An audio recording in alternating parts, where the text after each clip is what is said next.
Om Namo Bhagavate Vasudevaya. Om Namo Bhagavate Vasudevaya. Om Namo Bhagavate Vasudevaya.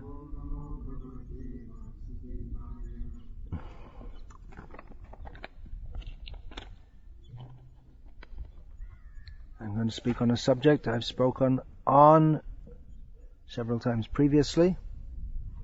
No harm to do so.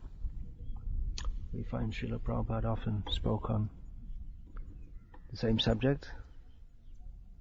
Repetition is necessary. What does he say in Bhagavad Gita purport? Repetition is necessary of some. He writes in one of his purports that repetition is necessary to important points to drive them home.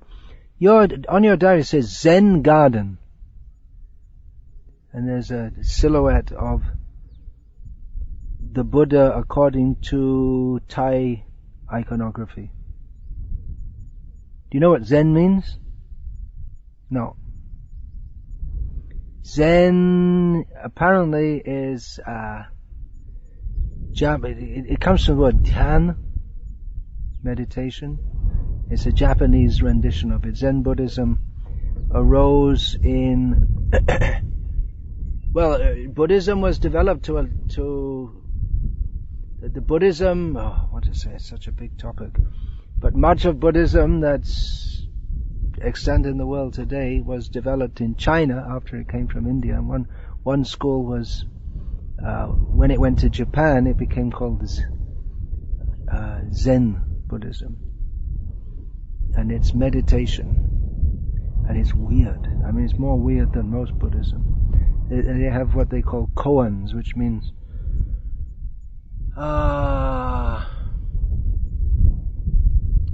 well, I guess we could say in an irreverent way,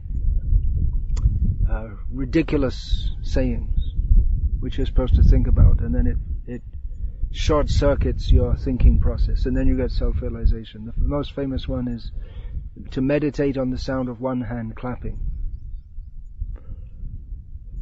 So I'm just interested that because this went to China from India some few thousand years ago, and this has become famous in the West, and then everything in the West is coming to India. So it's written here, Zen Garden, although you don't know what Zen is. And so maybe I'll have people in India also soon meditating on the sound of one hand clapping.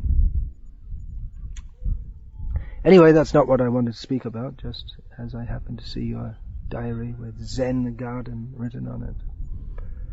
I wanted to speak about, this topic I wanted to speak about was causes of ISKCON's malaise. Malaise means sick condition.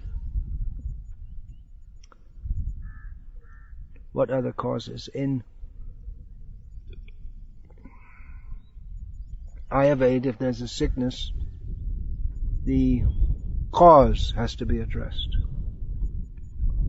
rather than the symptoms, as in Western medicine. First of all, is there a malaise? Well, it depends on your outlook. It depends on who you associate with, I guess, who you choose to associate with. Maybe it depends on which website you go to get your insights on ISKCON. The official website is The All is Wonderful, and there are other websites which point out ways in which it's not so wonderful, and the not so wonderful is that popular word in ISKCON today, wonderful. Well, maybe things are not so wonderful. What's going on here? Is it okay? It's not working. So, what shall we do? What is the cause of this malaise? We'll have to blame you. Blame Vrindavan.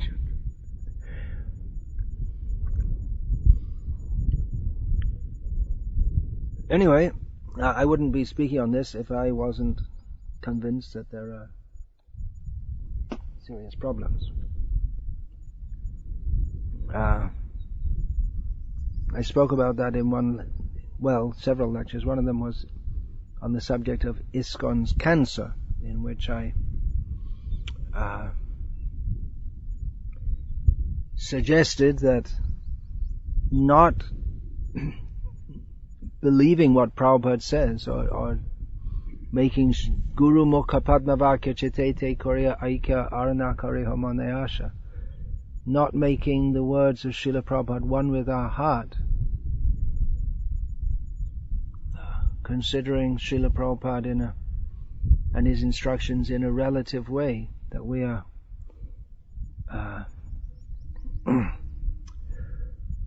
this is the cause of the troubles. Some people didn't like me saying that. And there are those who say, well, look at all the good things. There are good things, no doubt about it. And at the same time, as I often state,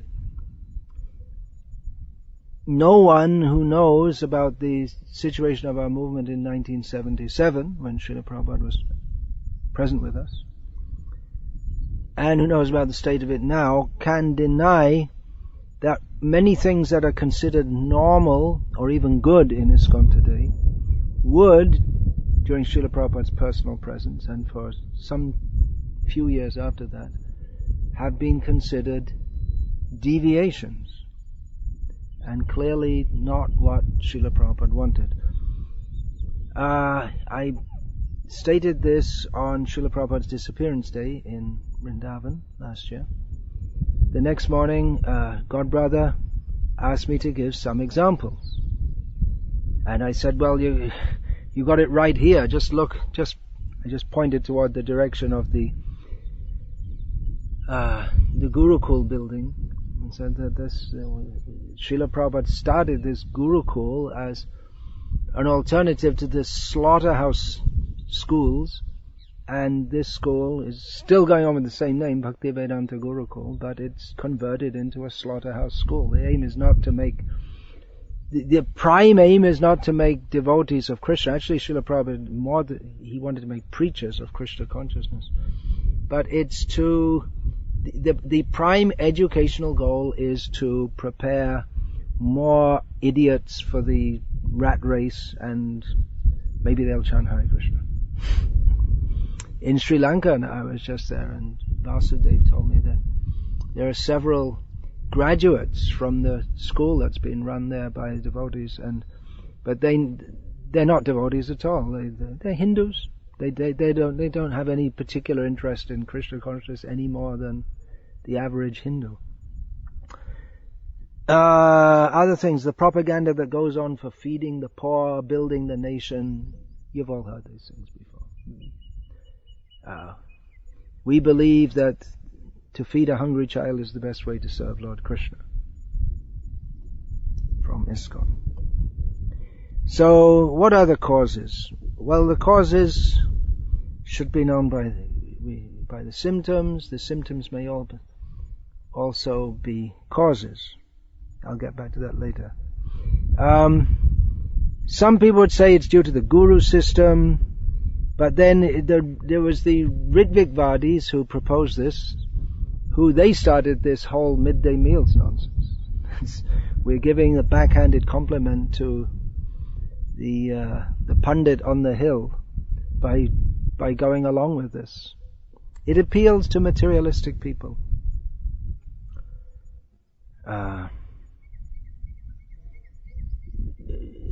Ritvikism in and of itself doesn't cure problems like the money consciousness. We could say this is one of the cause of ISKCON's malaise, that it seems in many cases we equate success with collecting large funds of money, which is definitely there with Mr. Ritvik on the hill in Bangalore. Very money conscious.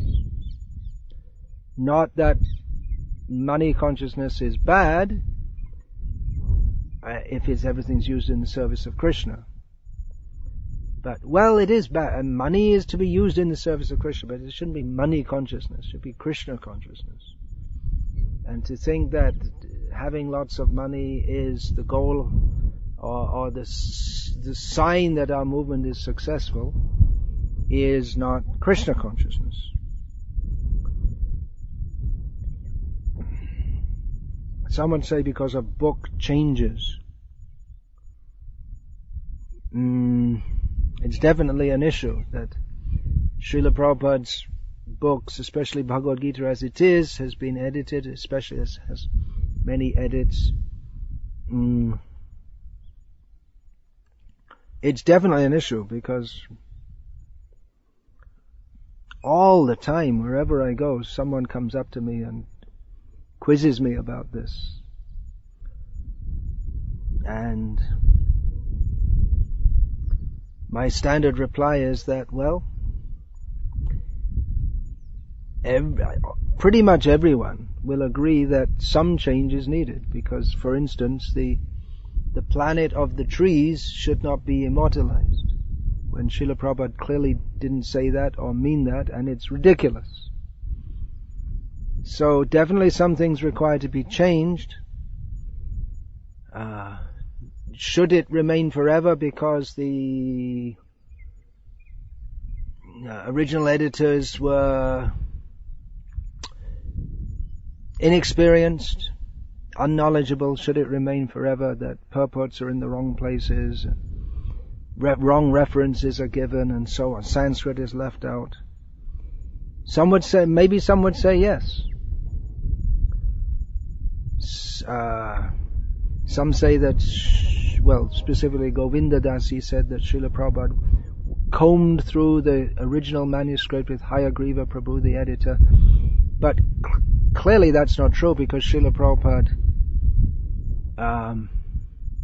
he himself suggested editing changes later, specifically about cattle raising. If Srila Prabhupada had gone through the manuscript himself, carefully going over it, then he wouldn't have allowed cattle raising to get in.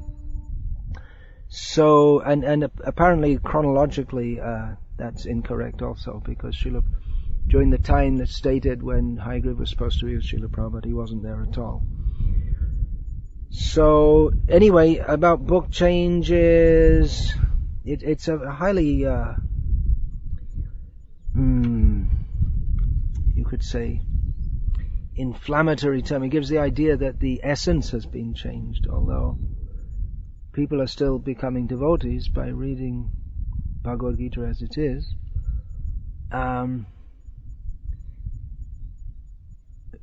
Many would say, all right, some changes are needed, but not so many. But then who's to decide? Then it becomes subjective. So I would say it's an open issue. But who is to say then? Who is to say? Who will say? Jayadvaita Swami can't say, according to some, but then others will say. Who will say? Anyway, the scenario which we see today of deviation within ISKCON was already in motion before the book editing started. So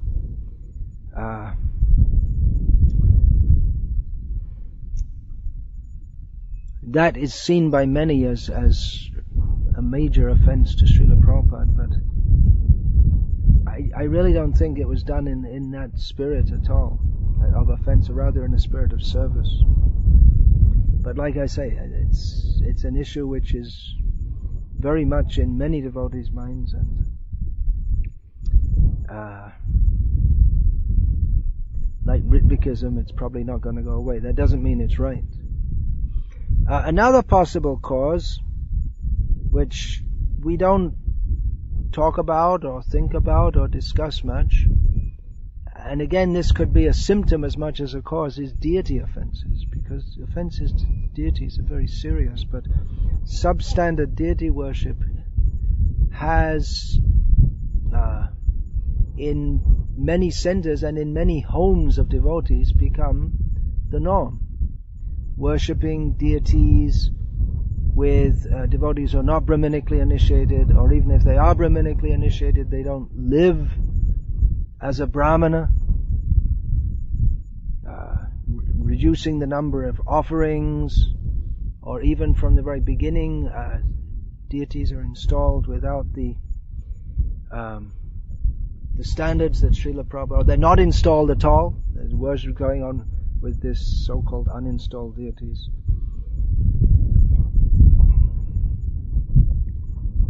So, offenses have reactions. Now, the one I want to get onto more, all of these points which I discussed could be discussed much more, is a failure to institute Varnashram. As Srila Prabhupada wanted, every center should be a Varnashram college. Now, in Chaitanya Charitamrita, there's a verse, Acharya mata jai shai mata shah, tar agya langhi chale shaito asha. The order of the spiritual master is the active principle in spiritual life. Those who neglect the order of the spiritual master are useless. And Srila Prabhupada in the purport gives a statement which has been caused much distress to his godbrothers and their disciples, that the Gauriya Math, because it deviated from the order of Bhaktisiddhanta Saraswati, has become useless. Very heavy statement. So Srila Prabhupada, he stressed so much on establishing Varnashram, it is dropped from the agenda of ISKCON. So it's disobeying the order of the spiritual master. In the spiritual science, Srila Prabhupada taught us that this is a spiritual science. You just can't tinker around with it and expect to get the same result. Half a hen logic. You like the golden egg that comes out of the backside of the hen, but you don't like to feed the hen because it costs money. So chop up the front and keep the back, and then you don't get anything. Specifically, Srila Prabhupada spoke about establishing a Brahmin class. This should come first. Then the rest can follow. A Brahmin class to lead a headless world. The example is there. The Brahmin is the head of society. If there's no head in society, then it's a madman. If the head is not in order, then you have a madman. But as a movement, it seems that we're more concerned with dhanam and janam. Collecting money, having big temples, having many followers, which are not bad things in themselves. But if the head is not there, if the Brahmin class is not there, it means first class character, knowledge of Shastra, knowledge of Siddhanta, then simply to increase and increase without being firmly grounded in Guru, Sadhu and Shastra means that we must deviate. Deviations couldn't take place if we had a culture of Siddhanta Balaya Chitte Na Karaha Alash Yaha Hoite Krishna Lage Sudira Manosh.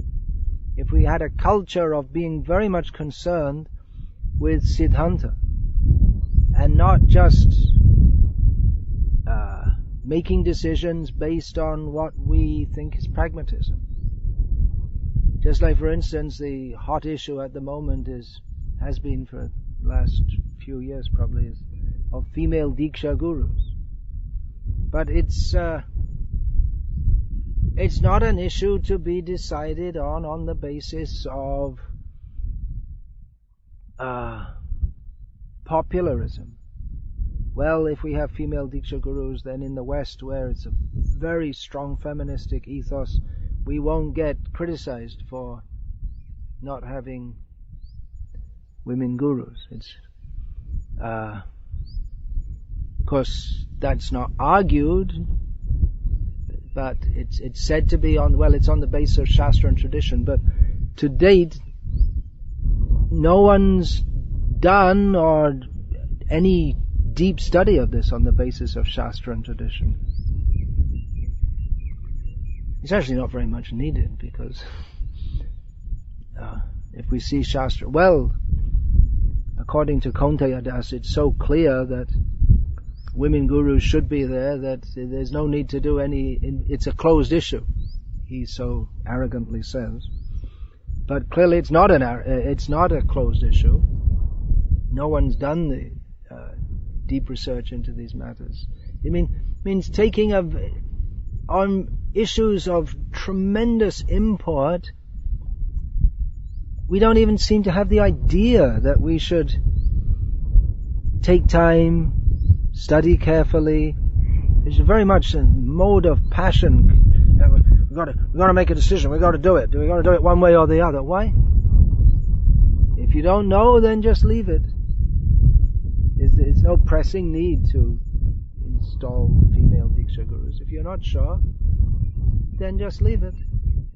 That video was made by Dhanavir Maharaj about cosmology, and one Madhva Pandit is quoted on there that if you don't understand something from Shastra, then just leave it.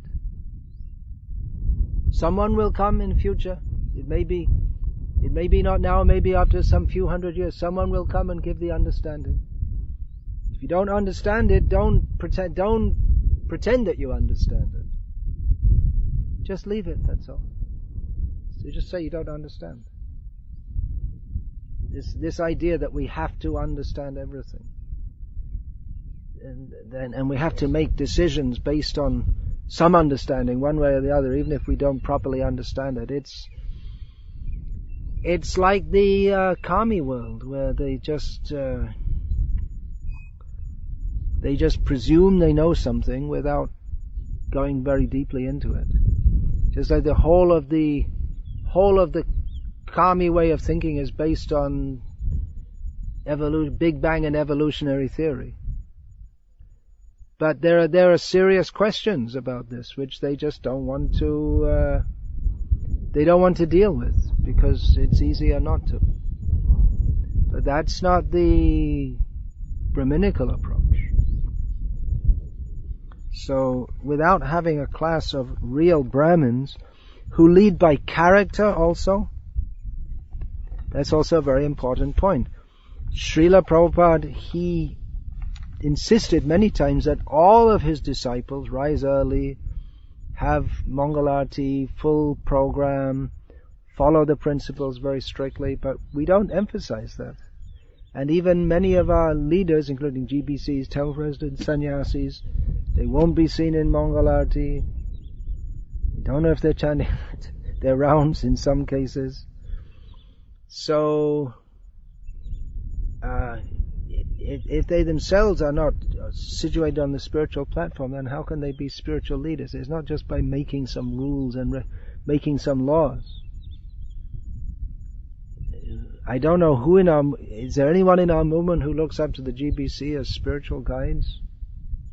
I don't think so.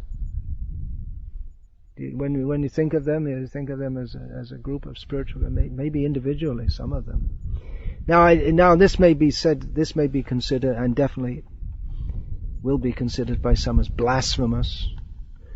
But we do have a standard, and the standard is the instructions of Srila Prabhupada, who said that all the leaders should rise early, attend the programs, and so that is the standard. It's not blasphemous to point out that if some people are not following that.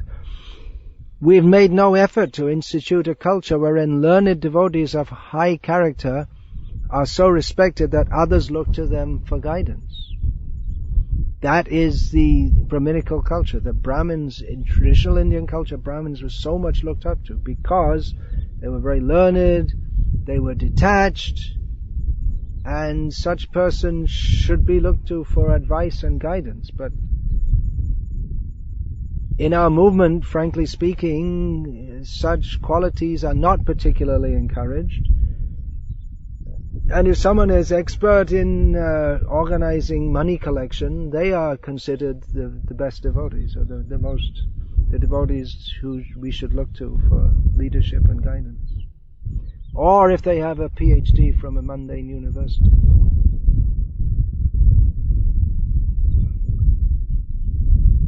We make false brahmanas. We just throw a thread on someone when they've been around for some time, although they're not trained either not deeply trained in Shastra or in Sadachara, a word which is central in spiritual culture in any Indian language, but which is practically unknown in the ISKCON. How often do you hear people talk about Sadachara?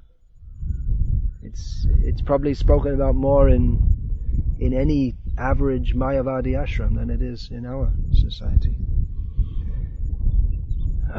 Probably if we say the word Sadachara outside of India, maybe inside India, maybe people don't know what it means even.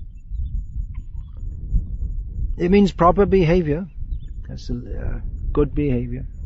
But specifically, Sadachara means one should rise early, bathe regularly, follow sadhana, not be cheating, lying,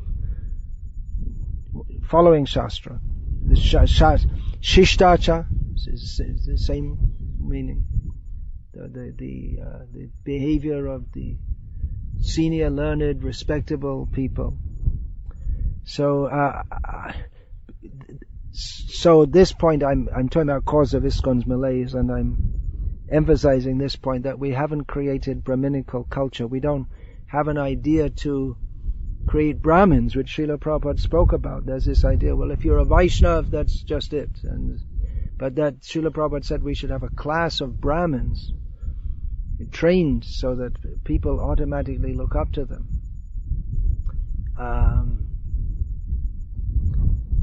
That's not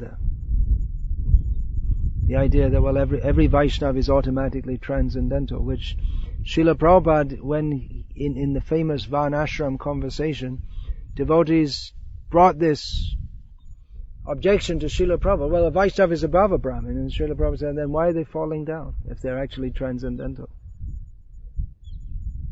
A Vaishnav is above a Brahmin, but the position of a Vaishnav is above that of a Brahmin. But a Vaishnav who comes from a background of Varna Sankara, which means almost everyone in the modern age, including within India, is culturally not trained in the same way that a Brahmana, even a caste Brahmana who's actually trained in that way, is trained. So that culture is lacking. Our concept of authority lies in position. If someone has a position, they're an authority. Whereas, which is there in Vedic culture also, the Kshatriyas, they have authority, but the Brahmanas, they have an informal authority which is above that. Without respecting the informal voice of true Brahmanas, corruption is sure to ensue. Unless society has a head, which includes ISKCON, then we'll act on the platform.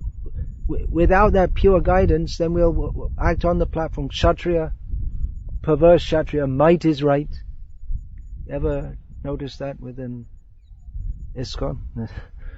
You just have to follow the authority, and never mind whether the authority, what authority are they following, that's, you're not allowed to ask such questions. So might, and for the Vaishya, the corrupt Vaishya, money is right. And for the corrupt Shudra, just corrupt. Everything is right. Whatever I want to do is right. Now, of course, you may say, well, it's offensive to say like that, but devotees do have it's not that just by putting on some neck beads that you become a Vaishnava. Our conditioning is very strong, and our attitudes remain very strong unless they're fully purified. So Brahmanas are required who are expert in distinguishing reality from illusion for the benefit of all. Ever heard that phrase? Bhagavatam, 2nd verse. The Bhagavatam distinguishes reality from illusion for the benefit of all. If we don't do that, then we won't clearly distinguish Krishna consciousness from Maya. And in the name of Krishna consciousness, we may be acting in Maya. We may be, in the name of preaching Krishna consciousness, we may be preaching something which is not the absolute truth. We're told to preach. It's difficult to preach surrender to Krishna. So we preach something else. Give money to feed the poor, and it's tremendously successful. So we're great preachers. People are responding so well, but we're not preaching what we're supposed to preach. So, preaching is the essence, yes, but preaching Krishna consciousness according to Guru, Sadhu and Shastra. That should not just you preach and people like you, that's all. So, unless we can clearly distinguish what is real from what is unreal, then we'll take our material desires to be something pure or something desirable, and then we don't make any progress. There's the condition of Maya, there's the condition of not being in Maya, in full Krishna consciousness. There's a huge difference between them. It's not easy to become free from material desires. So it's much easier just to say that, well, the position of having material desires is Krishna consciousness. And so we get so many things increasingly we're seeing who can sing in a very attractive way, they're considered a great kirtaniya. Never mind whether they follow regulative principles or what. That's not the main thing. If it's pleasing to me, that's Krishna consciousness. This is not what we heard from Srila Prabhupada. So, in such a condition where there's no clear Brahminical guidance, then there's no attitude to develop Brahmanas, then we fall back on the Shudra philosophies of communism or so-called democracy, the idea that everyone is equal, which, although to people who are not trained in spiritual knowledge, sounds very wonderful. Oh, everyone is equal. Equality. But this is actually a demoniac philosophy, to say that everyone is equal, because it goes against... To say that everyone is or should be equal on the material platform goes against Varnashram. It goes against Krishna's plan for organizing society so that it can be purified. It's clearly not true that everyone is equal. So it means a commitment to falsity, even on the material platform. I mean, anyway, the whole material platform is false, but within that we can say certain things. For instance, we can say that not everyone is equal. But if that is a truth within the material sphere, spiritually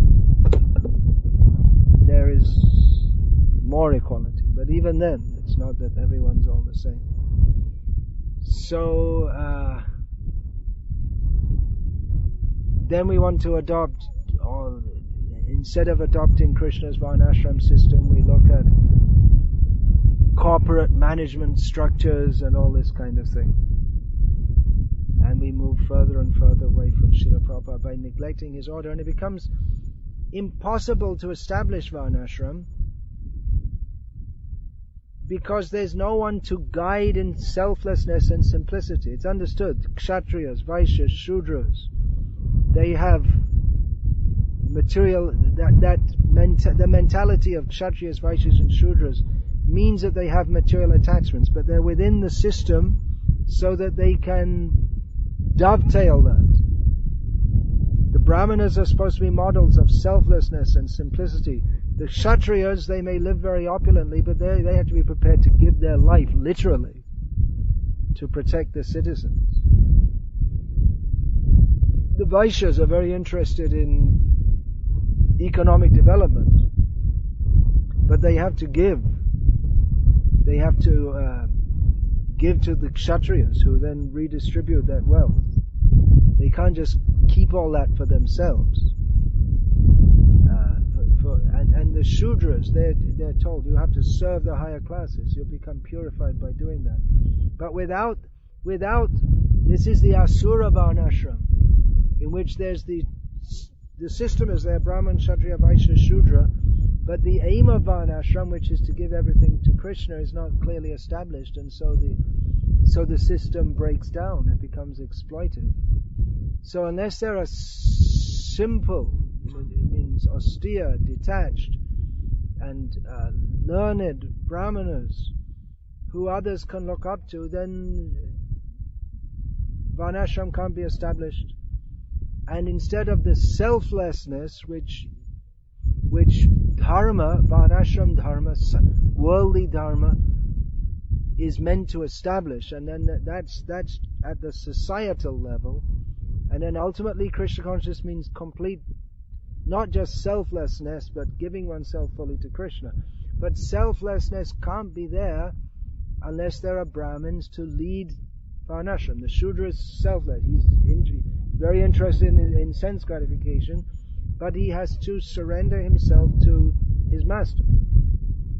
He has to accept a lower position in society because he has so many material desires. The Brahmin is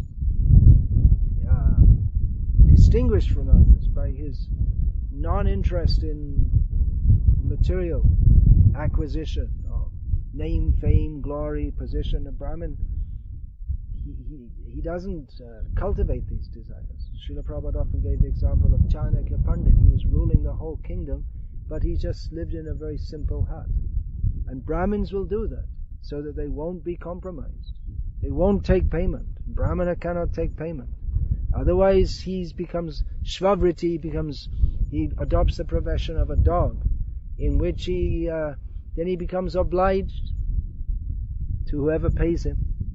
And we see the whole of academia, they are paid, so they can't speak freely. They can't pursue truth. So in our society, unless we have independently thoughtful, pure, simple, detached brahmanas, then who is there to look up to? We need a whole class of them. Srila Prabhupada said our ISKCON is especially meant for making a class of brahmanas. But there's no emphasis on that. And then everyone will become selfish and think of their own self-interest. And even in the holy dham, business going on to survive, how you can survive. So you in business and land business, and then attacks, physical attacks, trying to kill people on land matters, and the whole thing can become very ugly. I mean, this is a reality. I'm not talking something theoretical. Yeah? I mean, recently that happened. One devotee in Mayapur was physically attacked and left for dead over some property dispute, apparently. So we need brahmanas who are real spiritual leaders by personal example. Unless leaders actually inspire others by their example of vairagya and vidya, then our movement must be materialistic. If we don't lead by, of course, bhakti, yes, bhakti, but bhakti is that is manifested according to Chaitanya Mahaprabhu, as Sarvabhauma Bhattacharya saw Chaitanya Mahaprabhu. Vairagya vidya nija bhakti yogam shikshartham ekam purushah purana Shri Krishna Chaitanya Sharira Dhari Kripam Buddhe Yastam Aham Prapadye. Sarvabhauma praised this famous prayer of Sarvabhauma Bhattacharya to Chaitanya Mahaprabhu, that I surrender to the lotus feet of Chaitanya Mahaprabhu, who appeared, he's the oldest person, eternal person, who has appeared to teach bhakti to himself, which is enriched with or exemplified by, characterized by vairagya and vidya. Means detachment and knowledge, spiritual knowledge. So, unless leaders inspire others by their example of vairagya and vidya, then our movement will become materialistic. If there's no vairagya, then if there's no virag, then there's raga, attachment.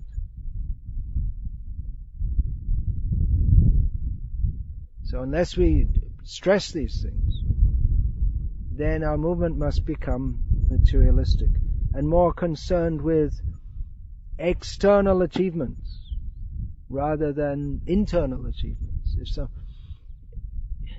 If someone is expert in collecting funds and building temples, they're considered very good. And someone who's actually cultivating taste for the holy name, taste for studying Shastra, that is not much recognized or appreciated within our movement. So these are some causes come symptoms of our malaise. What to do about it? Well, we have to try and create a Brahminical class as much as we can. What to do individually?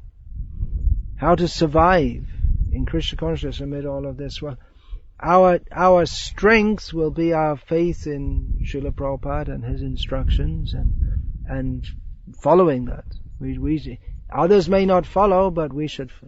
If we want what we came to this Krishna consciousness movement for, which is to develop pure love of Krishna, then if we stick as best we can in an atmosphere within the movement which is not very favorable for it to the pursuit of pure devotional service under the guidance of Srila Prabhupada, then that will be our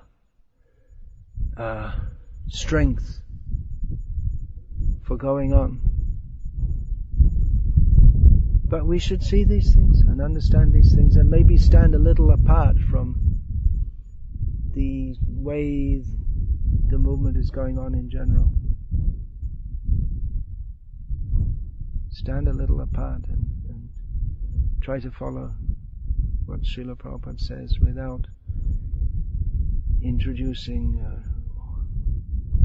so many things in the name of kirtan, in the name of culture, in the name of time, place and circumstance, in the name of yukta vairagya. So many pious sounding excuses to deviate from what Srila Prabhupada wanted us to do.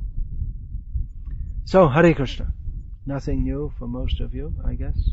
But I wanted to particularly I stressed here on the need to create Brahminical culture, because specifically here at this project, that seems to be our main aim, or one of our main aims here. It's not an easy thing to train people in knowledge of Shastra, Sadhacha, and then the internal commitment to actually be surrendered to Krishna, living very simply and not being how to live in this world, contribute to the Vaishnava society and the whole mass of living entities within the universe who are Krishna Bahimukh. They are inimical toward Krishna. How to contribute toward that while maintaining one's own internal detachment from the world. So that we want to foster. I was waiting for you to come to speak on this. So, any question, comment, or anything else?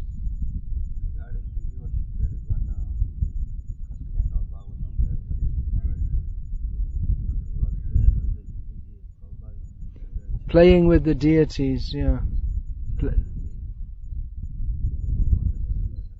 Children may. Well, there is talking about playing with the deities, children. Srila Prabhupada clarified this in one letter where he said a devotee had asked Srila Prabhupada obviously about giving children deities, and Srila Prabhupada said no, because you don't have the culture. I was doing that as a child because my father raised me and he showed me how to do properly. So from the very beginning of his life he had the proper idea to do that. But he said you don't have the culture to do that. You could find out that letter if you like. I'd asked you to find some letter. Did you find that about Srila Prabhupada said about the... Okay.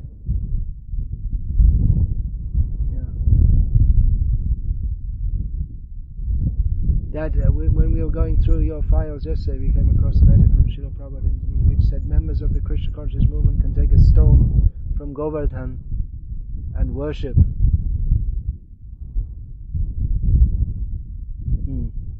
Yeah. But then we have to see also what worship means.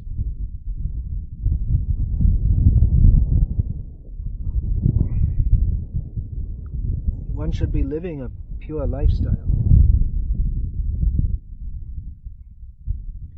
One should rise early, puja should be done in the morning. One should regularly do that worship. You should not eat food cooked by non-devotees. All these things one should follow.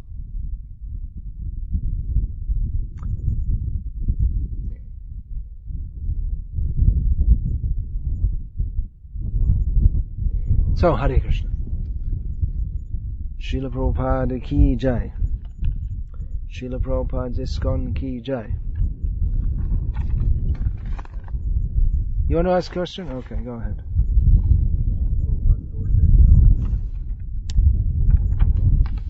My books will be the law books for the next 10,000 years.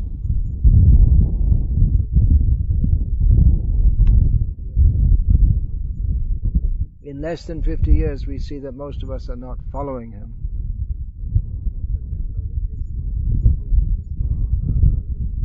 After 10,000 years, well, only the name is going to be there.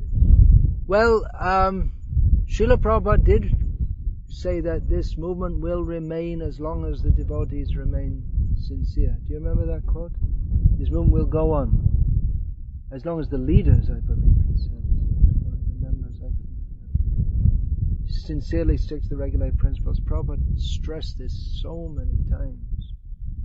I showed you that file I gave yesterday, and there's just again and again in his letters, especially to leaders, he stressed you have to follow these regulated principles. And for Prabhupada, that didn't mean just 4 principles, but rising early, chanting your rounds, taking only Krishna Prasadam, going out regularly for Sankirtan, book distribution, preaching, all these things. But the great point is that Srila Prabhupada's books are there. And so people can see what the standard is. You can always come back to the standard, because the books are there.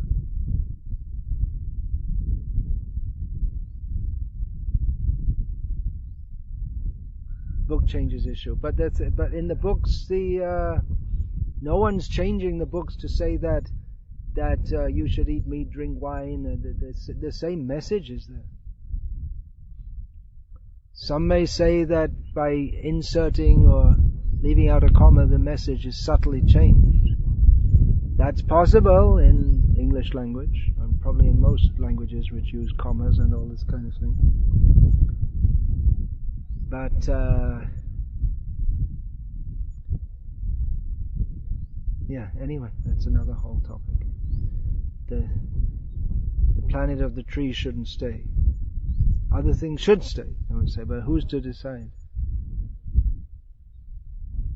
Someone has to make a decision. If someone else says, okay, now we have to decide what things should say and what shouldn't say, will there be a consensus that everyone will agree on? I doubt it. So even if you make a 3rd edition of Bhagavad Gita as it is, with less changes from the 1st edition, then you're still going to have people disagreeing.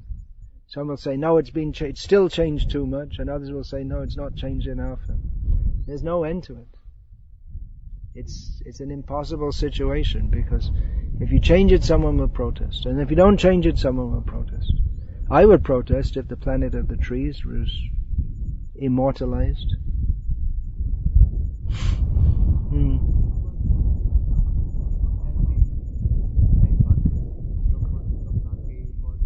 Yeah, some words become archaic, the meanings change. Many years ago, before this whole book changes issue became an issue, I remember there was a discussion in a class, after Bhagavatam class in Vrindavan, and Hari Shauri Prabhu made the point, which I never thought of before, and it shocked me at the time, but actually it's true. He said, well, in future Srila Prabhupada's books are going to have to be totally re-edited anyway, because the English language changes all the time. It's just like Shakespeare's works.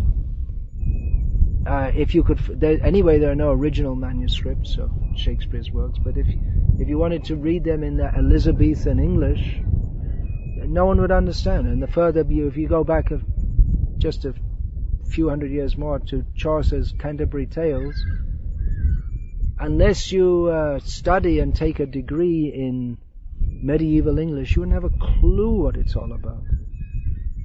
And even Shakespeare's work, even rendered into modern English, they still need footnotes to explain. I remember we studied at school Twelfth Night. Can't remember the story of what it's all about at all, but I do remember there was one statement about something about maybe your grandmother became a partridge. Partridge is a kind of bird. What's that called? You find like that all around. They're not that common. Definitely you see them around. They're one kind of short and little fat bird, and they hardly fly much. You do see them around here, but I don't know Yeah, you'll see them in a country place like that.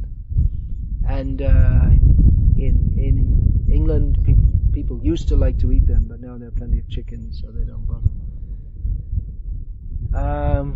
So then the footnote was there that this refers to the idea of reincarnation, which means it was around in Elizabethan England, even, but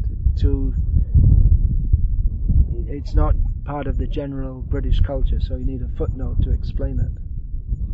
So anyway, Hari Shauri didn't say all that. I'm just adding a little extrapolation. So yeah, the English language changes all the time. One word that has changed its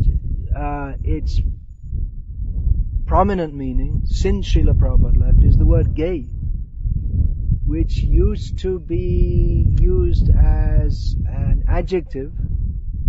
For its prime usage was as an adjective, not a very much used word for someone who's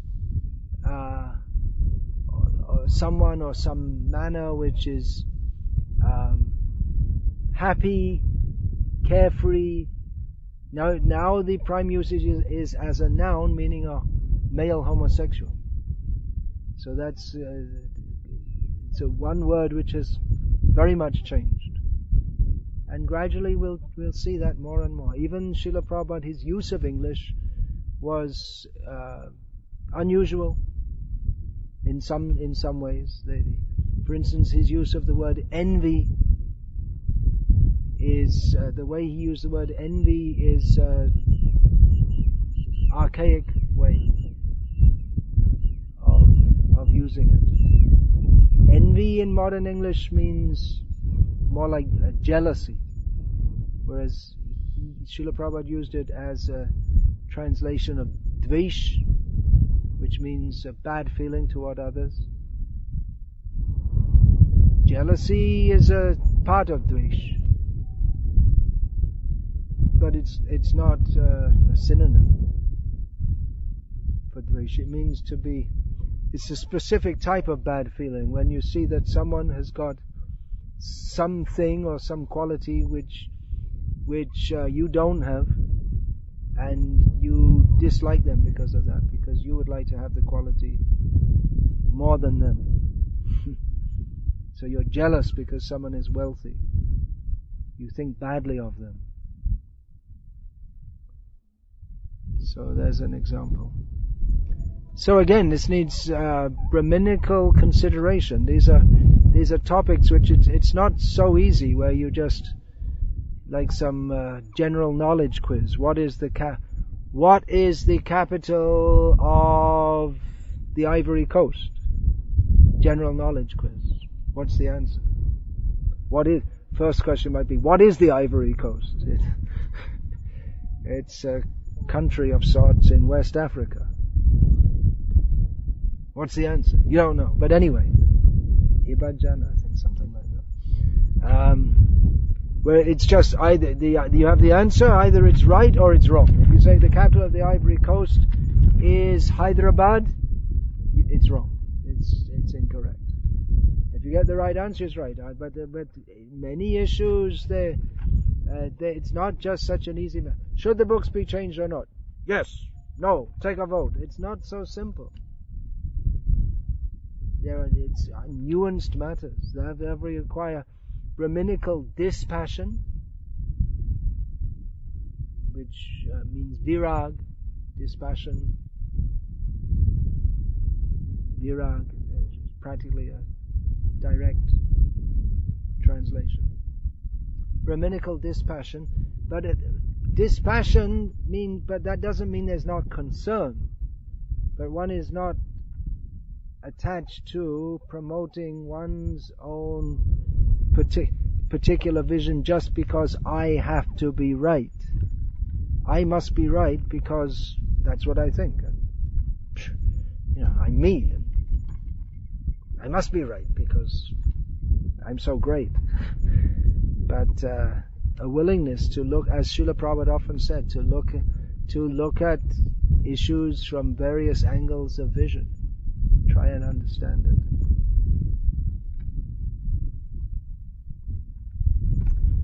Hare Krishna. Gaura Hari Premanande Hari Hari Bo. Hare Krishna.